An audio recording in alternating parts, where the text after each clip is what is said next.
Hi YouTube, this is Joe Calton with Calton Cutlery. You can visit me on the web, caltoncutlery.com. So today we want to talk about dust, alright? Because that's what knife makers do. We make dust. All the grinding, sanding, polishing, all of those operations, they all make dust, and that dust goes everywhere, okay? And this is something that I wrote an article for Blade Magazine a couple of years ago, and I touched on this in that article, but I don't remember ever talking about this on my YouTube channel. And it's pretty important. A friend of mine has been making his own knife here in the shop on weekends, here and there for a while. And we've got his knife to the part where we've got the blades forged and ground and heat treated and the guards installed, and we got the handle installed. And now he's working on grinding the handle, shaping the guard, finishing it out. And then here pretty soon we'll make a sheath for it, and it'll be, a pretty cool knife is what it's looking like. But the handle's made out of Cocobolo. Cocobolo is I call it a semi-exotic hardwood. It's very oily. It's dang near a perfect natural wood for a knife handle as far as I'm concerned, because it's very dense. It's got lots and lots of good natural oils that will protect the knife handle, and it's pretty stable. It doesn't tend to move or warp or crack or any of that kind of stuff. And it's also a very tough wood, and so it makes a pretty ideal handle material. But the problem is that all those natural oils that it has, apparently an awful lot of makers are allergic to it. Okay, not so much the finished handle, but the dust that comes about by shaping that handle. And so I forgot to warn my friend and say, hey, you're working with something that, it's a semi-exotic. It doesn't come from around here, and so, you might be allergic to it. But not only you, but you, your wife, your kids, if they come visit you, your dogs, any of that kind of stuff. So, work with, so let me back up a second. So warning somebody, when they come to your shop and work with something like that, is one thing. Now, as a maker, we get to work with some of the coolest stuff on the face of the planet. Okay, so I brought out just a small. I mean, I didn't bring out every single type of wood that I have or every material that I work with, but I just brought out enough of a collection that you can kind of get an overview. And we'll go through it. It'll be kind of on the long-winded side, but we got Bacote, Purple Heart, Bird's Eye Maple, Hickory, Ipe, Cocobolo, 2,000-year-old stabilized bog oak, Bolivian rosewood, lacewood, Wingay, ebony, babinga, stabilized box elder, stabilized cottonwood. This is professionally stabilized. This is stabilized here in the shop with cactus juice. Stabilized maple burl, desert ironwood. There, that's a nicer, in log form. I bought that off of eBay, 5 or 10 years ago, something like that. What have we got here? Catalogs, an old cow bone. You can cut those up and use them for pocket knife scales. We've got yellow G10, ivory paper micarta. I think this is some black paper micarta, but it also comes in linen and canvas. An old deer antler,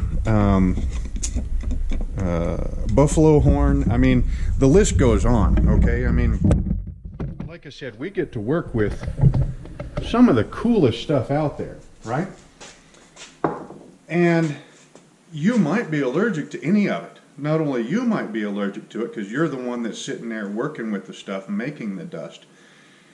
But even in a situation like this, where we've got this nice new shop and it's detached from the house, I've got I think it's 50 or 60 foot walk to go from the shop door to the house door.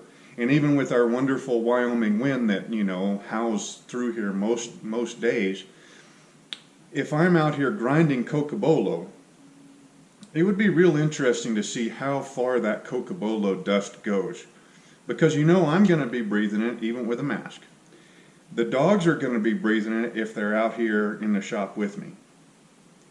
Even if I dust off, you know, with a broom or something like that, or an air hose, something or other, I go into the house, that means it's going to come into the house, right? So let's say my wife is there and, you know, I give her a hug. Well, that means that dust gets on her clothes, and then it goes, you know, maybe she gives, one of the kids comes by and she gives the kid a hug. Well, then, you know, it goes there. It would be very interesting to see exactly how far out, you know, that dust can make it. Now, I'm not saying that, you know, if you get a whiff of Cocobolo dust, you're going to, you know, keel over and die. You know, I mean, I highly doubt that would happen. But still, some people have got pretty severe allergies to different things. So the best workaround that I've found for this is, I mean, if you want to continue being a knife maker and continue making dust, is to, anytime you bring a new material into the shop, now so much, you know, I mean, I've kept an eye on, you know, everybody around me for quite a while now. But when I was first starting, you know, I'd go to a wood store down in Loveland, and I'd get 10 brand new woods to me. You know, I mean, maybe a different style of rosewood or wingay or, you know, whatever, right? And bring them home. Well, the temptation is to start working them right away just to see what they look like, because they're new woods and they're exciting, right? Typically speaking, any wood that comes into the shop, if I go down to one of the wood stores, it goes up on the shelf, and you guys have seen my wood shelf over here. And it typically stays there for a year before I even start thinking about working it. That's mostly due to moisture content, okay? You want to make sure that wood kind of stabilizes out at the moisture of the area that you're working with it. And here in Wyoming, we're very dry, so it tends to dry out quite a bit. So that way it can crack and move and all that kind of stuff on the shelf, and not on, you know, the custom knife that I'm working on. But when you're first starting out and you're not sure how you or everybody else is going to react to all these, you know, exotic woods and new materials and stuff, do one at a time. So, you know, if you're making a batch of 6 knives, okay, and you're used to working with hickory, maple, and Cocobolo and Purple Heart, okay, go ahead and handle, you know, put those handles on 4 of those knives, or 5 of them, or whatever. And then if you get a new wood in, say catalogs, you know, make 1 handle out of that catalogs, and then just keep an eye on everybody for a little bit. Let your spouse know, hey, I'm, you know, working with a new material out in the shop. You know, if you see the kids start getting itchy or having problems breathing or anything like that, you know, this could be a cause of it. And then, you know, if you use just 1 new wood and then wait a week and then do another new wood, you know, slowly introduce those new materials into your shop and into your work, then it's an awful lot easier to, you know, little Johnny all of a sudden, you know, breaks out in hives. Well, you know, it could be that catalogs, you know. Anyway, so that's just a quick tip. It's something that I don't believe is talked about very much, but it should be at least a little bit, because, you know, this is something that could affect your health and the health of your family and your pets and everything. Your pets especially. I've heard of at least one knife maker. Now that story has changed a couple of times. I've heard that it was micarta dust, and I've heard that it was Cocobolo dust.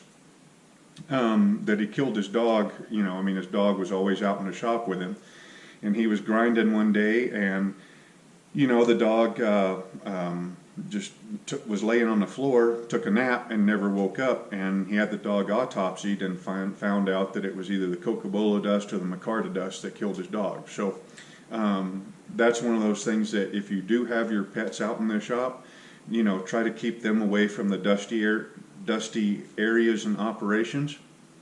So you guys see my dogs out here all the time. In fact, they would be out here for this video, but Claire has got a sore paw, and so if I let all three of them out in the shop, well, the boys will take off running. Well, she'll try to keep up with them, and, you know, she'll keep re-injuring that paw until, you know, and it'll never get any better. So I'm letting them stay over at the house today. But when I come out here and I'm grinding handles, if I'm having a handle grinding day, that last batch of neckers that I finished out, oh gosh, I don't know what, I know there was Bacote, Cocobolo, Purple Heart, G10, I think there was a Micarta, and a Catalox, stabilized cottonwood, and stabilized box elder, if I remember right. That was all in the last batch. So that morning when I came out to grind handles, you know, now I've got the nice new grinding room with the air filtration system, but the dogs don't come out with me when I'm grinding handles that morning. Not only grinding handles, but hand sanding handles, because you'd be amazed, especially with this new window with the light coming in. You know, typically speaking, once I have a handle rough ground on a 36 grit belt and then ground on a 220 grit belt, then they come out here and I'll clamp them up in the vise like this. Let's get you over here. Clamp them up in the vise like this. Now, obviously this isn't a knife, but it'll give you an idea. So I'll clamp them up like that and then grab my sanding stick and a piece of sandpaper and sit here and, you know, sand the handle down. Well, with this new window coming in, the light come in, the dust that comes up off of that, and it's right in your face because you're right here hand sanding it, right? And so that's you know, another area of another area of concern. Steel, I don't really worry about it too much because I think steel is pretty steel by itself is pretty inert. But yeah, the dogs don't come out when I'm grinding handles. And usually for the rest of that day also, to let the dust settle up and, you know, allow me to get it swept up or vacuumed before the dogs come back out. So anyway, so the big takeaway is a lot of this stuff is really cool. A lot of it with different people and different allergies. It's best to introduce one at a time in your shop, and then, you know, a week or 2 weeks or you know, whatever. You might have a child or a spouse that is very allergic to just about everything. Well, in that case, you'll have to find something that that they're not allergic to, and just work in that. Or, you know, maybe install a full bathroom out in your shop, you know, with a shower and a washer and dryer, and work out here. And then before you go into the house, take a full shower, throw those work clothes into the laundry, and then throw on some regular clothes to go back into the house. You know, it just kind of depends on your situation and your family members and your pets. On a new pet might be allergic to a whole bunch of stuff that the old pet wasn't. You know, but it's something to keep an eye on. So, again, this is Joe Calton with Calton Cutlery. You can visit me on the web, caltoncutlery.com. Hope you enjoyed the video, and we will see you on the next one.